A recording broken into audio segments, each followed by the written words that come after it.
isang mapagpalang tanghali sa ating lahat. At ayan na naikabit ko na yung mga at nagwi-welding na lang ako mga tugang.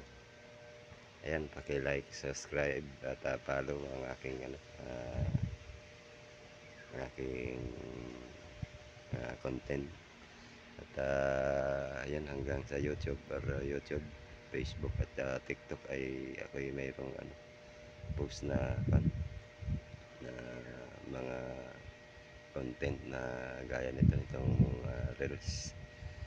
Ayan na mga kapatid, at tapusin ko na rin yung aking mga wini-welding at nag-full weld na lang ako mga tugang.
Ayan akin naman mga kapatid ditong ano, ipe-paint,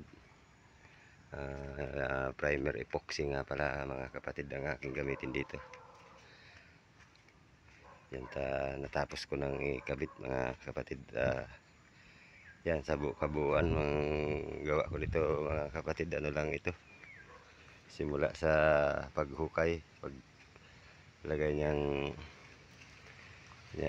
hollow block sa ano lang yan, 6 days lang mga kapatid to lahat. Hanggang ngayong hapon 6 days yan mga tugang.